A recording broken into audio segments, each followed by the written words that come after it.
Kristen Jacobson. Hey everyone, I'm Kristen, the anxiety therapist. I'm sorry I wasn't able to make a video last week. My husband and I were actually in Florida for a conference geared toward entrepreneurs. It was sort of part financial literacy and part professional growth. So it was really wonderful, very inspirational, very motivating. One of the things that they talked a lot about was this idea of time versus money. And so I wanted to do a video on that topic today because I think it's relevant to most people. Basically, we kind of feel this tug of war between time and money. And I think most of us have thought at one point or another, like, I wish there were more hours in the day, or I just don't have enough time. And we all get 24 hours in a day, 168 hours a week, which when you think about it, isn't that much. So we really have to be intentional about how we use our time. And this really ties into anxiety because I think a lot of people have anxiety about money and about time. You know, money tends to be the biggest source of conflict in marriages, especially right now with how the job market is and the economy. Money is very tight for a lot of people. So I think this is a topic that's relevant to a lot of people right now, and just wanted to dive into that a little bit deeper. So there is a cost of prioritizing money over time. And I think a lot of times we are so focused on how do we make more money, when really the question we should be asking is, how are we more efficient with our time? And how do we utilize our time in a way that is beneficial for us and really prioritizes our values and what we feel is most important in life? So there's absolutely nothing wrong with, wanting financial security. I think all of us, we have certain necessities, we have certain things we want, we have a certain lifestyle we're striving for. So we have this pursuit of financial security, but we often find ourselves in this trap of prioritizing money over time. So we'll find ourselves working longer hours, sacrificing personal time, and really this is what leads to a life filled with stress and burnout.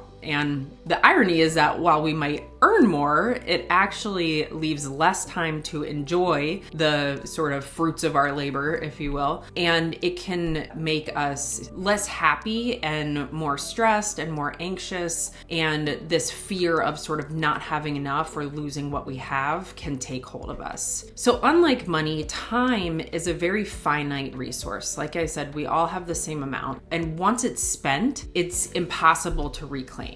Right? So we can always technically make more money or find more money or, get creative in terms of how we use our money.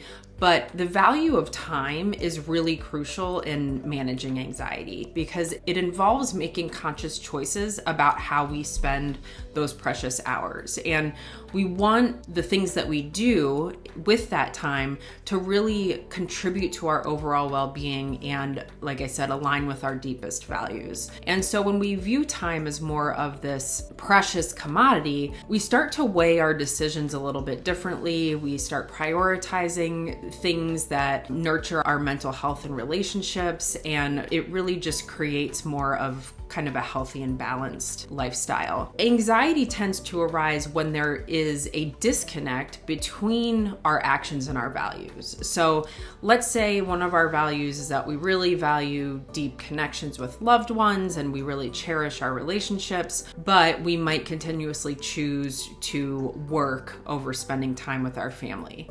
That is going to lead to this inner turmoil and anxiety. A lot of people will say, I work so hard for my family and I'm working to support my family, but then that work actually takes them away from their families. And that's a misalignment. And that is what creates tension and stress because in our psyche, we know that something is amiss. So this elicits feelings of unease and dissatisfaction. So finding this balance between time and money is really essential for mental wellness and for managing anxiety. And it's really about making informed choices that reflect our values and priorities. So if you're someone who cherishes personal growth, which for me, that's a personal value of mine, I love reading and learning and self-awareness and growing as a person, then allocating time for these things can really lead to greater fulfillment and reduced anxiety. So I want to talk about a few practical steps toward balance. The first one is just reflecting on your values. So identify what truly matters to you. Some of the bigger ones are family, health, personal growth, career advancement. Really reflect on what you feel is most important in life. And when you have a good sense of those values, it can help us make decisions that really align with our priorities.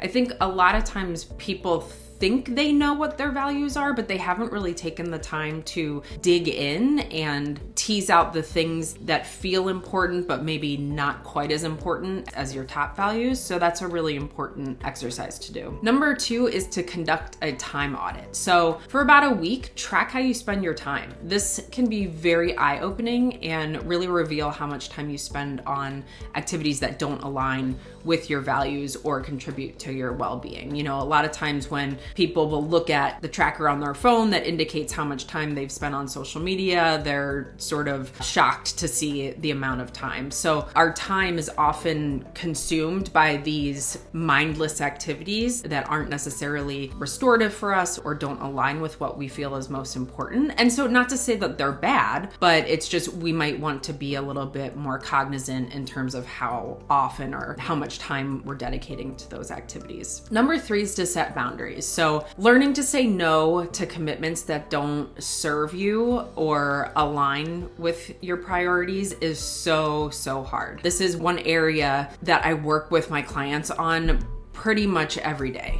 And it's so hard because a lot of times we don't want to disappoint someone or let someone down, or we feel obligated. And sometimes that might be true. Sometimes we might not be able to get out of something. But setting boundaries is so crucial in safeguarding your time for what truly matters to you. And then number 4 is quality over quantity. So when it comes to time with loved ones or certain activities that you feel really kind of feed your soul or are restorative, we want to focus on the quality of the experience, not the duration. Even, spending 10 minutes on the floor playing with your child, if that's meaningful, that can significantly impact your well-being versus spending 3 hours with them, but they're playing on the playground and you're sitting on the bench scrolling through your phone. If you struggle with these things, definitely seek out some professional guidance. These are very difficult mindset shifts to make and habits to break. So therapy can really kind of provide you with some personalized strategies to help manage that anxiety and align your time with your values. So I hope this was helpful. I would love to hear from you if there are any tips you have or any instances in which you felt like you've really struggled with time or money and sort of how you reconcile that. So